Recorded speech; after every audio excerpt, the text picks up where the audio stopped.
Welcome to Microscope. I'm your host, Scope News Kernersville Editor-in-Chief, Chris Agee.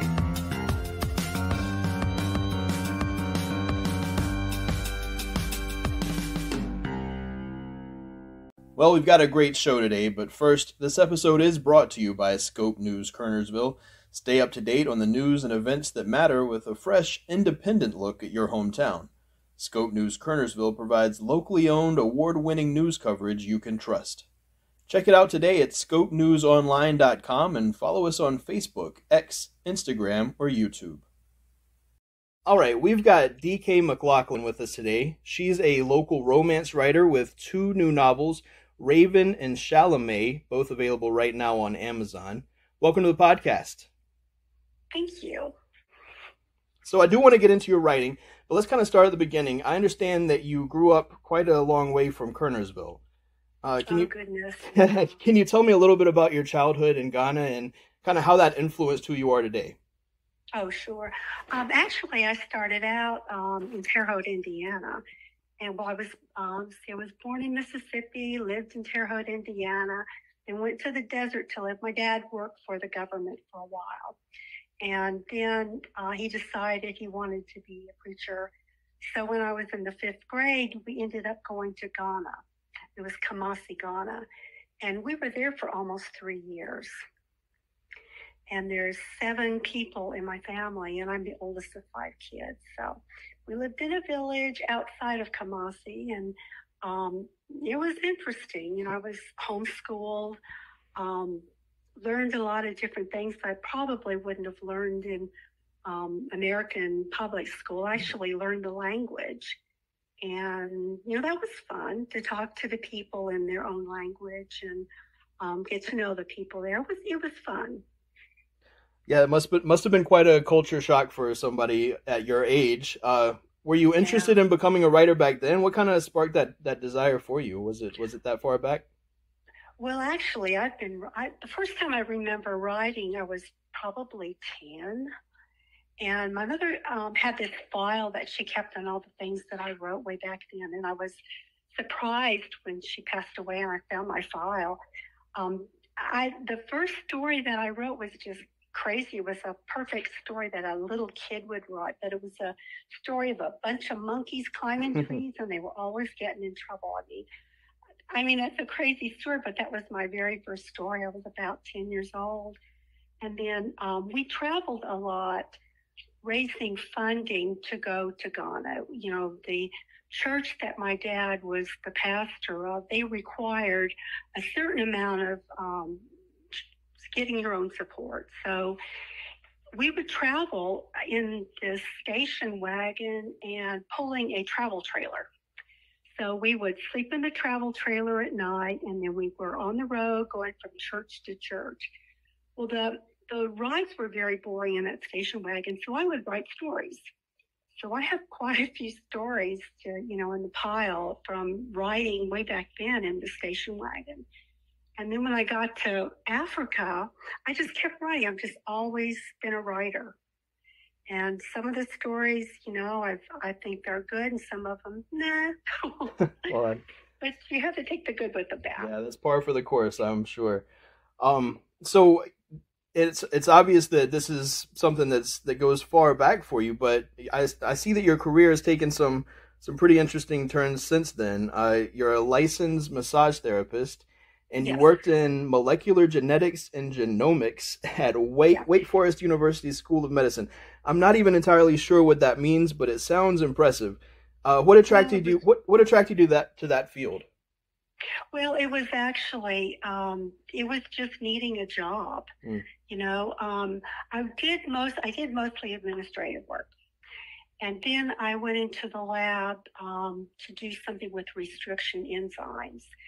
So that was the extent of my lab work, but mostly it was coordinating graduate students, research grants, always needing money for research, that sort of thing. And I did it for a long time, but honestly, that last 10 years, it just wasn't fun anymore. And there was a lot of downtime. I mean, when you're on with that job, but when you're down, you're down. There's nothing.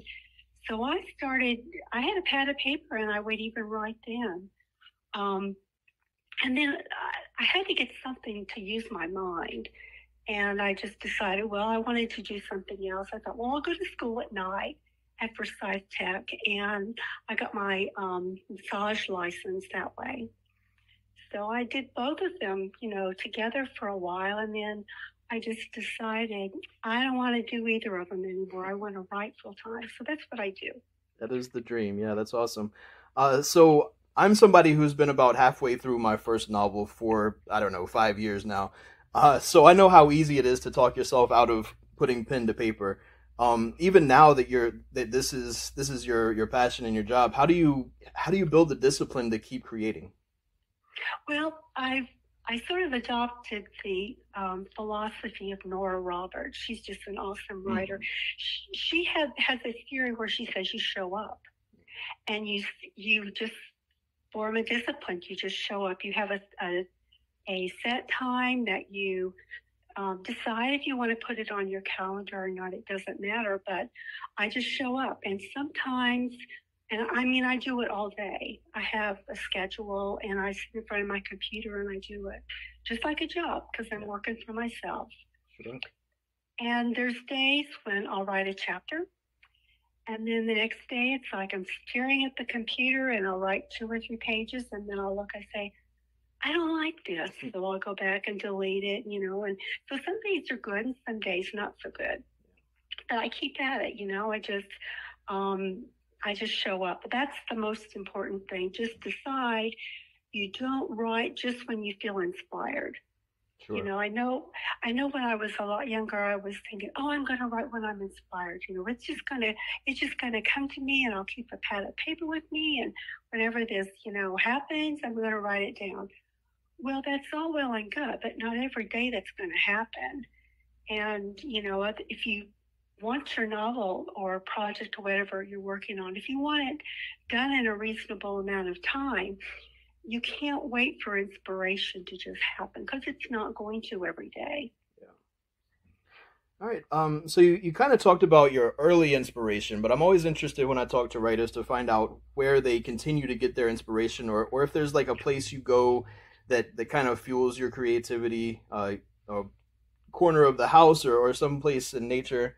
What is that for you? Oh, sure. Well, I get inspiration from lots of places. I like to people watch. So if I'm anywhere at the airport or at a doctor's office or at the store, anywhere, I'll see people and I'll look at them and you can tell by people's expression or their gait or anything about them. You can tell there's something about them.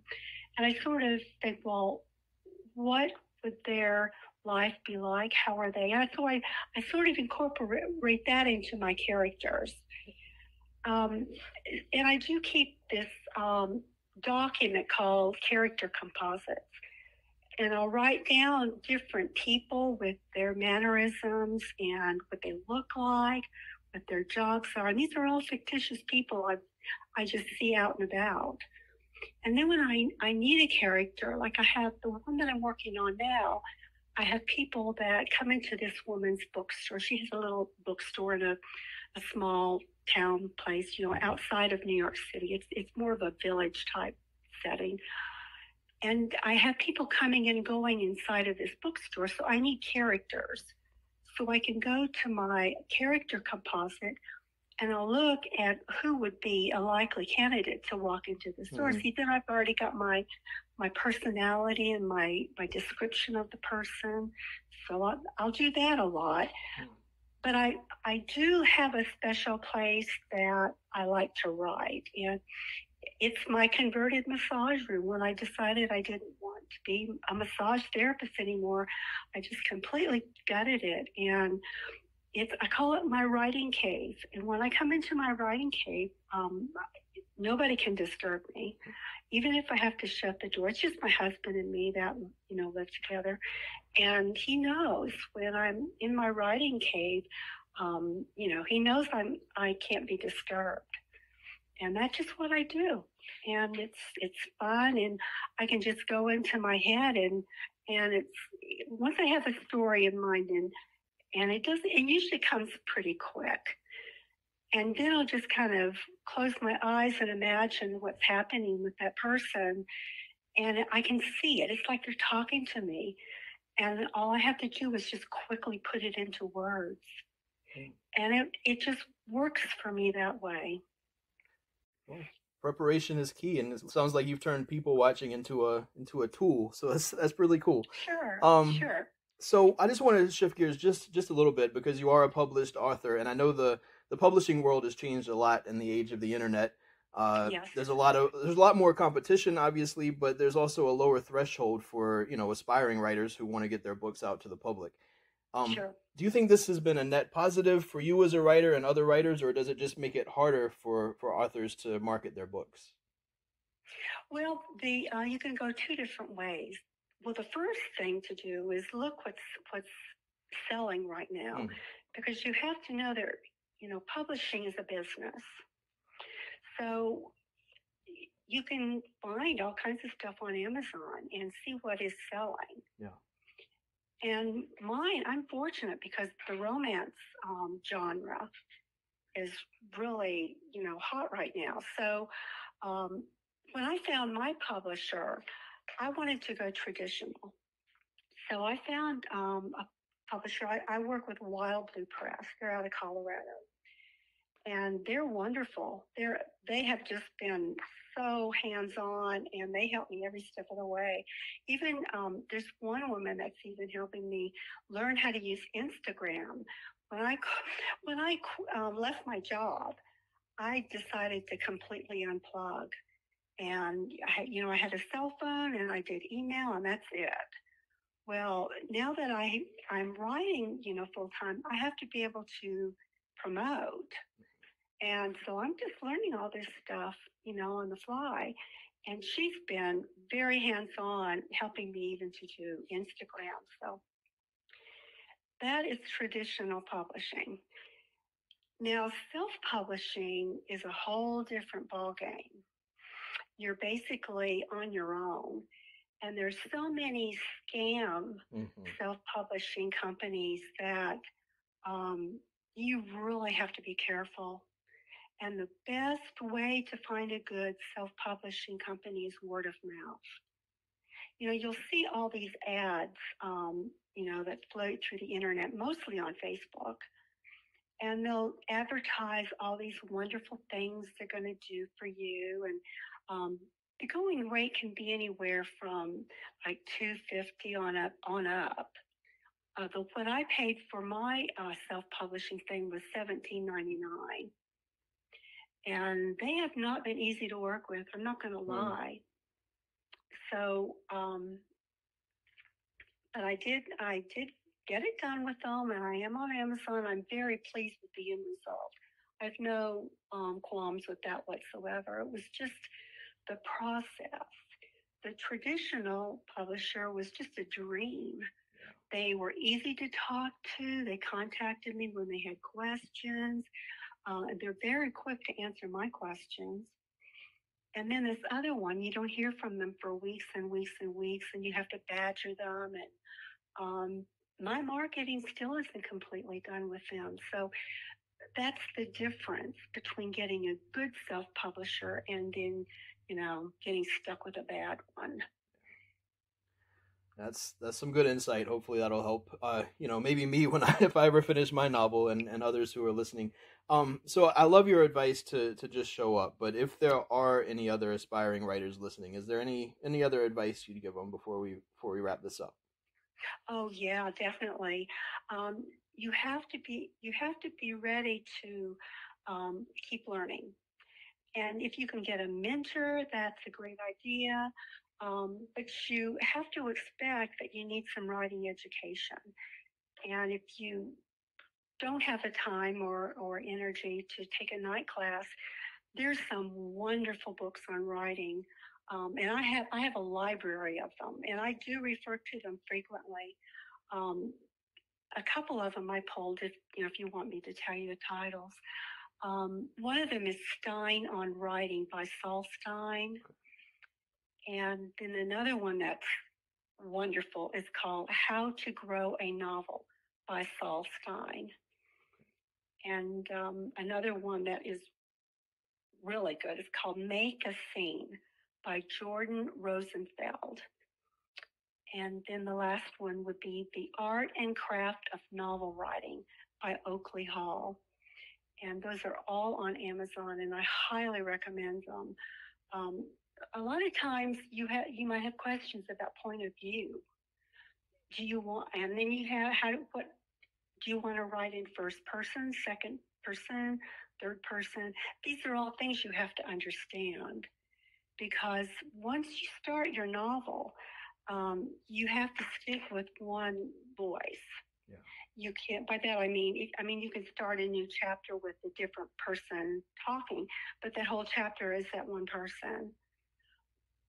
But you can't, there's third person where it's more abstract, whereas first person, you're right there. Yes. So you kind of have to be consistent with that. And I don't know if anyone that writes in second person, my writers group, they just kind of roll their eyes. No, thank you. Yeah. All right. Well, DK McLaughlin, it's been a pleasure talking to you. Thank you so much for joining me today on Microscope.